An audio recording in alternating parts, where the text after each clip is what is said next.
Welcome to the Consumer Code Show, where we believe that humans are incredible and we are living in the first era in history where behavioral data and AI have hit scale so we can go from consumer insight to business activation in no time. In this show, we explore the world of retail through the lens of demography, cartography, ethnography, and the economy. So without further ado, let's get into this episode. Cool. Well, welcome, Jack, to the Consumer Code Podcast.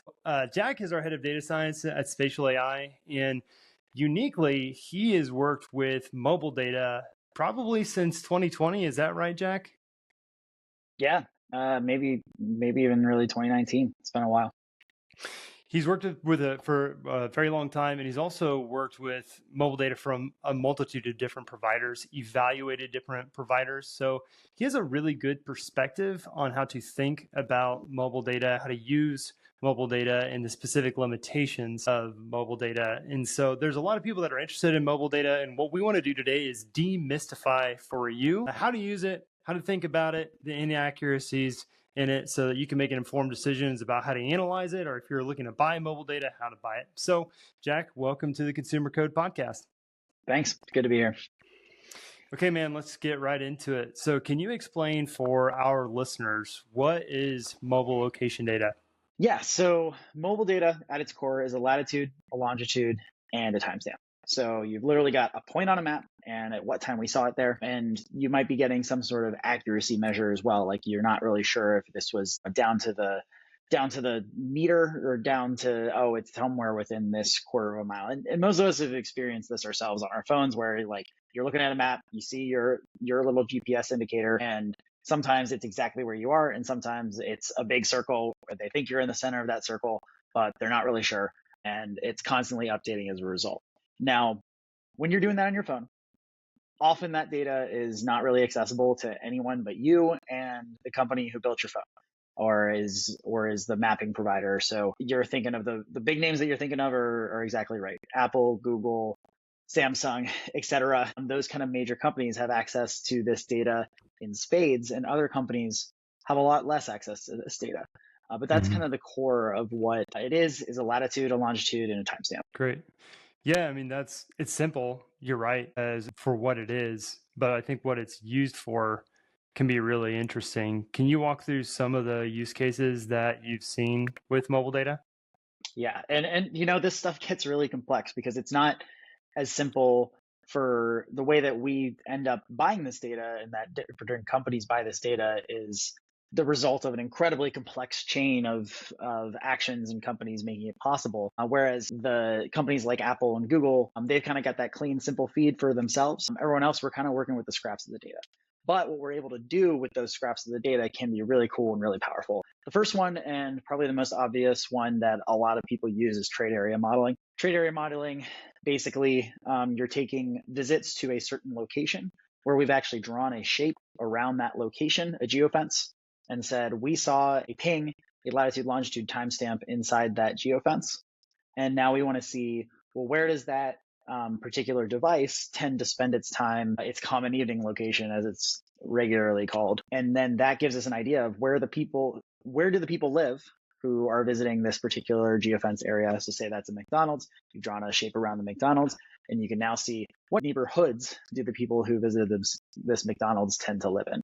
That's one of the first. I really like that one. Yeah. I like that one because if you look at that on a map, people are typically using less radius rings now, but people still will use drive times, which are very reasonable. But what you don't pick up with drive times is things like people's affinity for a brand, right? So the people that are coming to a grocery store are not going to have the same affinity of someone going to a Louis Vuitton. Like you might actually travel for a long way to go to Louis Vuitton. And there's also these geographic boundaries. Like there's a big like mountain in the way or something, or like a river. You're going to see that mobile data maybe give you some more truth to that. Yeah, and the indication that you're going to get is like, especially when you know the neighborhood or the city or the market that you're in, and you see, well, here's what a drive time looks like, but here's what the people who are visiting me looks like. The comparison will teach you something about who your customers tend to be. Very cool. So that's use case one. That's kind of like maybe the main one. The next is visitation estimates. So, basically understanding how many people are actually coming to my store. This one's a bit of a bear because there's a lot wrapped up in it. In general, what these providers are trying to do is give you as good of an estimate as they can as to how many people visited this location in a given time frame, right? But this data is not based on everyone's data at all times being always available and always on. It's based on a sample of people that for which the data is available. And a lot of those people, their data isn't always available at all times. So what ends up happening is you get an estimate that is, the key word is an estimate. This is an estimation of your visits. It's not going to be exactly correct. Maybe once in a blue moon you'll get lucky and it is exactly, but in general, it's an estimation based on the data available, and it ends up being a pretty good indicator of how well things in close proximity are doing compared to each other in terms of visits, or comparing one location to another in terms of which one you think is probably getting more visitation or that kind of thing. I think where I see people getting more use out of this is less about tracking their own locations and more about tracking their competitors and understanding how are they doing compared to their competitors, because you might not have any sort of sale, or you probably have, I hope, sales data on your own location, but you may not have it on your competitor's location. And so one way that you could create a stand-in is by getting a visitation estimate for your location compared to theirs. Yeah, that's a really cool use case, is thinking about the competitor visitation. Jack, is there any other use cases that you've seen with mobile location data? So the other one that I like to highlight, and this is something that we really specialize in at Spatial, is customer segmentation. And basically what we're talking about is just like understanding what different types of people are coming to your locations. And as a result, that's a useful insight of, oh, if this tends to be a higher income, more suburban person, or a higher income, more urban person, there's a difference in how you might market to that person, or even merchandise, or choose what products that you're selling to that person. And so as a result, you might change the layout of your store, you might market it differently, etc. One of the interesting things about this is this: when you are looking at data on where someone comes from, you can understand, like for free, information from the census about what those neighborhoods tend to be like. And that turns into really useful analysis. But one of the problems that you run into is that that is aggregated data. It's not data on that particular individual. So while you're going to get a good sense of what the neighborhood is like, where they're coming from, you might not necessarily know who they are in many cases. That can get more complicated. There are companies who do things like at a device level, who is that person? But I would say most of the time in industries like site selection and kind of retail analytics, we're trying to focus less on tracking this one individual at a time versus, like, in aggregate, what are the patterns that we're seeing so that we can act appropriately, comparing my one location that's in downtown versus my location that's in a suburban area, and respond accordingly. That's great. Yeah, and I think now probably is a good time to bring up the privacy as it relates to the aggregation. Some people might be thinking, okay, well, is this data source going to stick around just because of privacy regulations? And there's a couple of different, schools of thought on this. But you'll see more and more mobile location data providers focusing on accuracy in their estimations over, I guess, bragging about their panel size, because panel sizes do seem to be shrinking. But we can still, even with a panel size of 3 to 5% of the population, make pretty good estimates, which is better than having nothing. And when it comes to privacy, this is all about aggregating the data up. We're not showing an actual ping of a person. Usually when you're buying this data, it's about aggregating that data at a location level. Yeah. Cool. Yeah.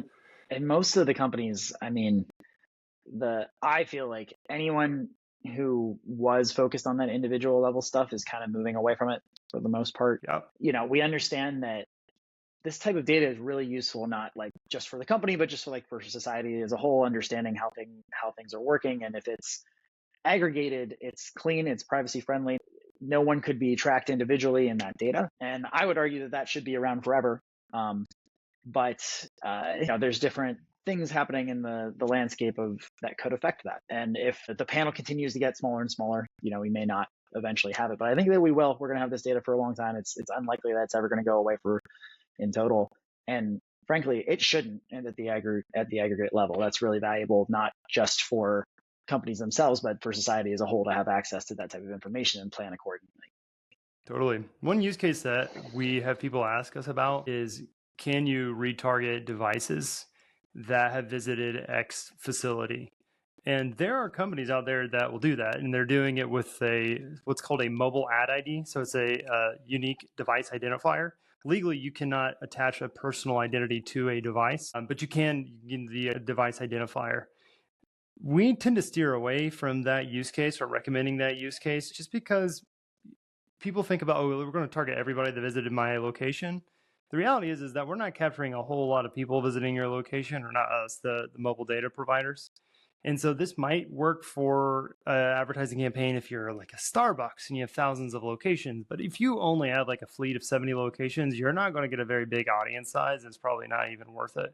So it really, I think the power of mobile data comes in its research capability, less so, especially nowadays, in its mobile advertising capability. Yeah, and you can learn from that data and create a great audience that's large enough to advertise to and get some wins with. But in terms of like that sample size, you mentioned 3 to 5%. In my head, I'm always thinking 1 to 3% of the actual visitors to your location. And that's probably relative to like whether or not they're being tracked at all. And, a lot of these people are not always on. And so we may not even track the fact that while we are able to sometimes track them, maybe we weren't able to track their actual visit to your store. So that data can get pretty thin, but at a patterns level across everybody, it's still really useful to make really good inference and get really good insights from. So Jack, related to that, where exactly does this data come from? So I think if you haven't thought of it already, it's pretty straightforward. You've probably experienced it yourself. Your phone asks you, do you want to be tracked by this app, essentially? So you've probably had, I think I'm an iPhone user. There's been a lot of stuff around iOS, and we'll maybe talk about that a little bit more. You get a notification says ask app not to track or allow them to track your data across different apps and websites. What's going on there is basically that's where this data comes from. And historically, it was just like, can this app have your location? And it was a lot less particular. Now it's, you've got multiple options, only while you're using it, or not at all, or always on. And I think back in the day, it was kind of an always on thing. You're saying yes or no, and now it's clear we have a better choice. But that's where this data tends to come from.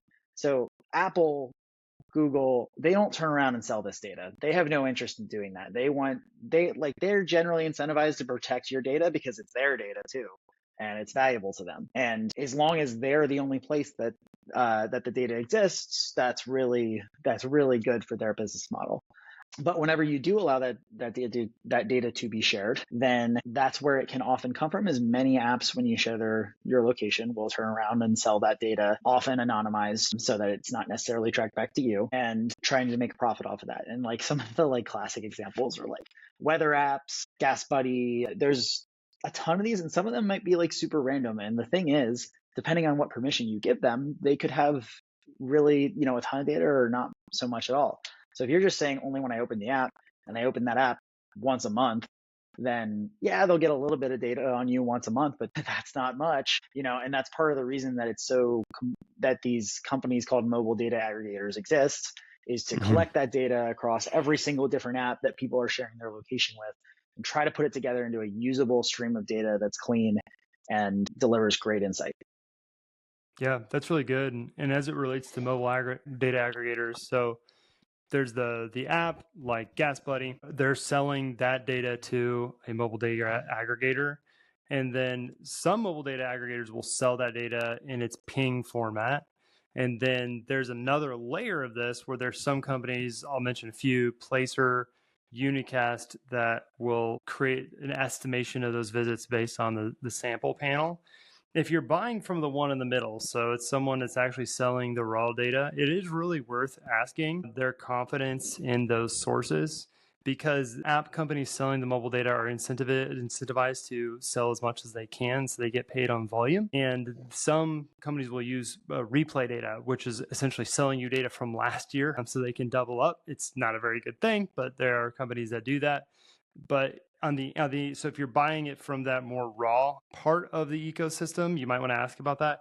the last piece, which is people that are actually on the hook, like Unicast Placer, for making estimated visits, those people are incentivized to make sure that that data is cleaned out before it reaches the end product. Because if you're selling replay data and you have double the amount of visits to a stadium, you know something is really wrong there. Cool. No, Well, exactly. Jack, you've worked with mobile location data a lot. What are some things that you found that affect the accuracy of mobile location data?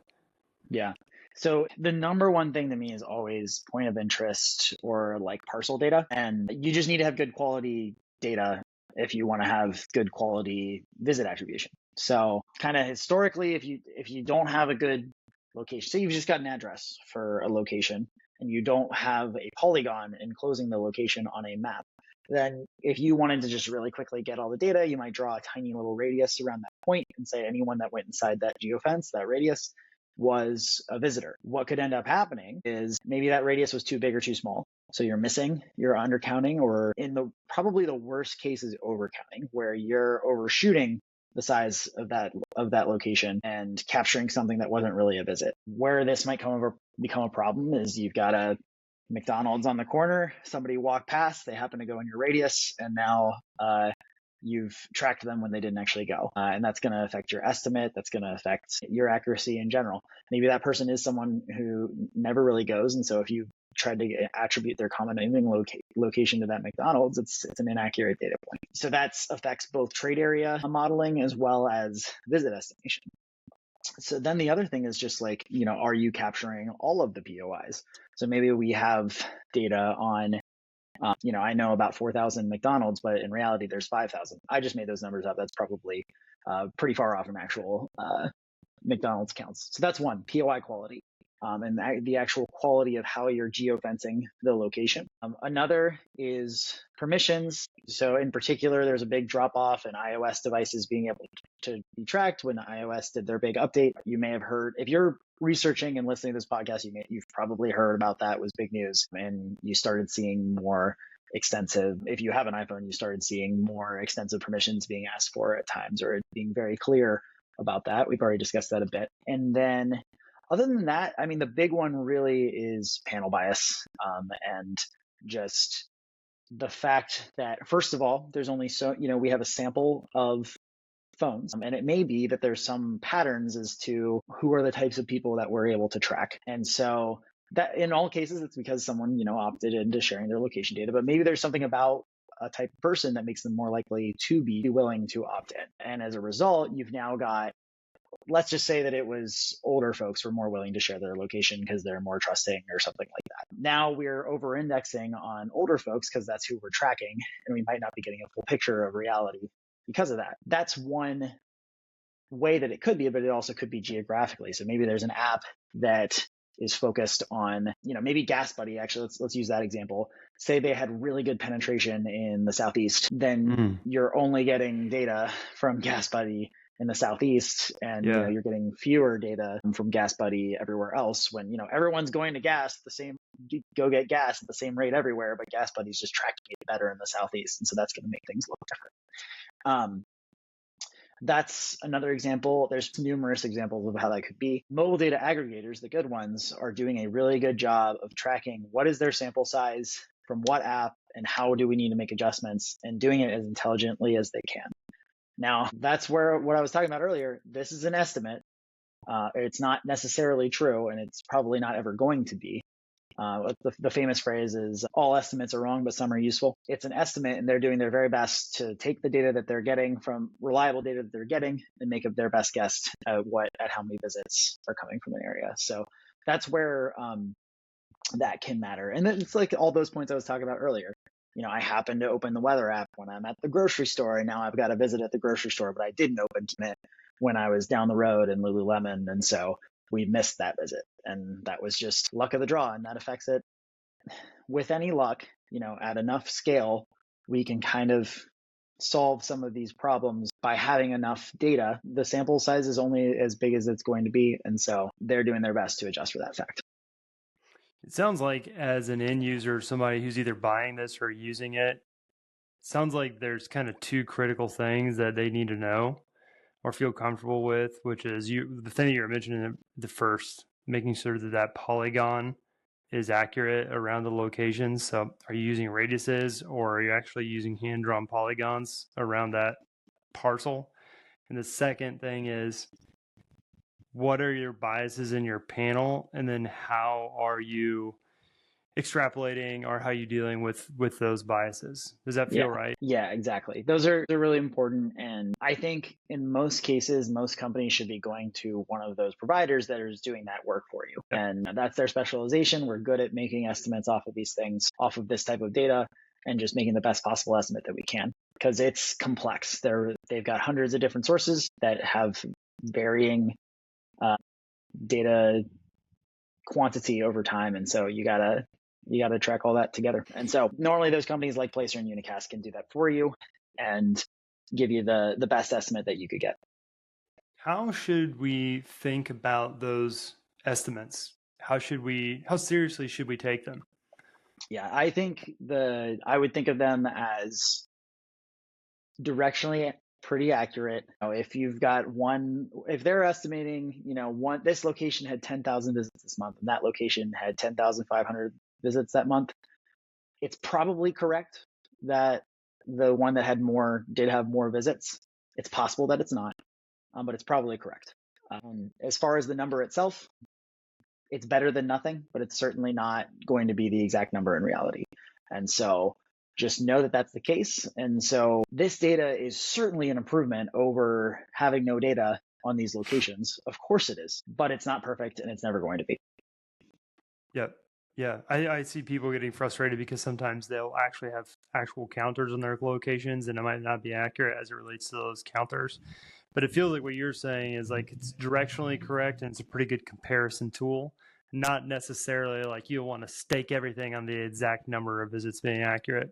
Yeah. And the more like that there is in general, the better it'll be. Sometimes, there's reasons for them having better coverage at a certain time or a certain place. Some providers will provide like a raw count as well as an estimated count. Some are only going to give you one or the other.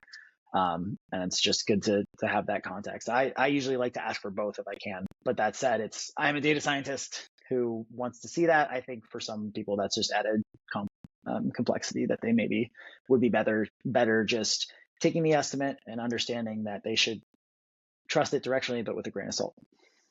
One question I have for you is, how are they attaching demographics to those mobile visits? Yeah. So we talked earlier about them not necessarily, you're aggregating the data, you're not tying it to an individual's personal data. And so what can you do? Well, you look at the neighborhood and kind of like what you immediately think is, oh, well, I've got the census data, but that's also aggregated. So what I can do is take the average of the people's age in that neighborhood and say, okay, so this person was age 47.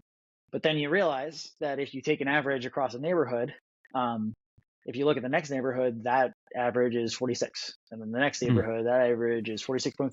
And then so on.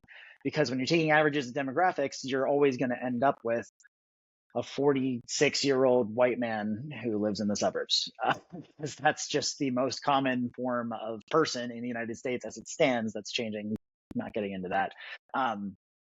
But yeah, and so that's where things like segmentation can help you understand better what are the types of people that live in this neighborhood. And you could maybe say, oh, I've got 100 visits from this neighborhood.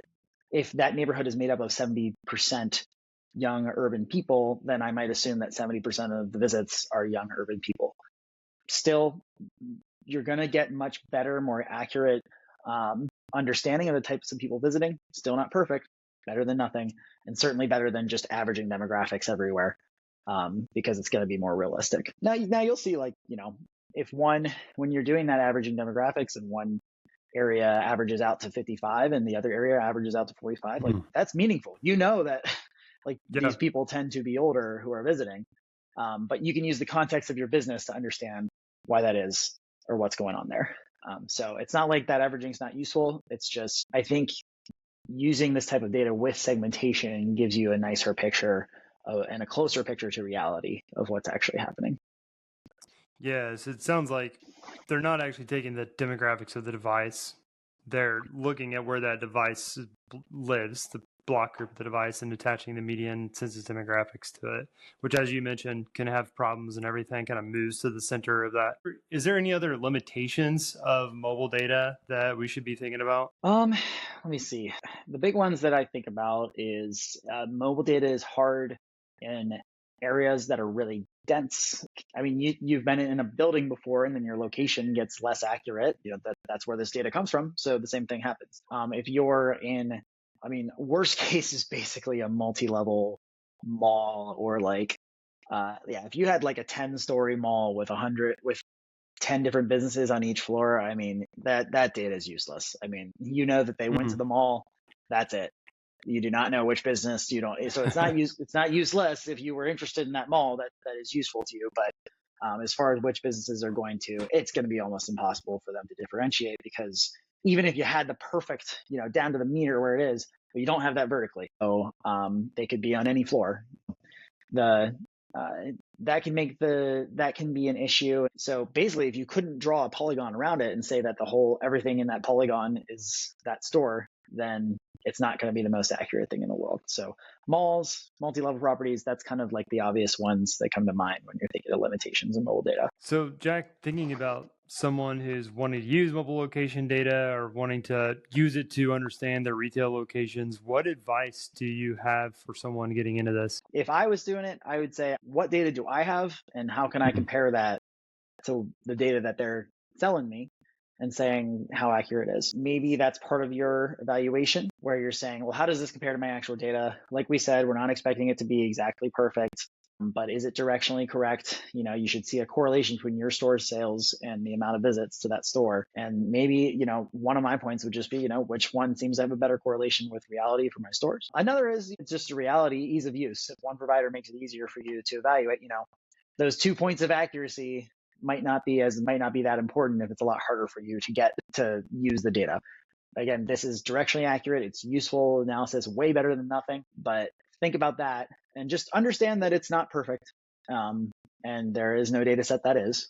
And so, I wouldn't take it as one input into your entire model of how you're making decisions. Cool. That's really good advice. Jack, I have loved having you on here. We've jammed on mobile location data 4 or 5 years now, and I learned a lot from you, and I think the listeners are going to enjoy listening to someone who's an expert in this space. So thank you, man. Yeah, I've seen providers come in and out of this industry, in many senses, like mobile data aggregators. There's multiple different companies. They do it. They kind of maybe have their own specialty. In general, I really want to see really good POI data, and I want to see that you're not seeing things that just don't make sense to the eye. If something doesn't feel right, it may not be right.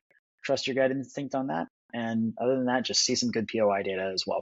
And you should probably feel pretty good about it. Rock and roll. All right. Thanks, Jack. See ya.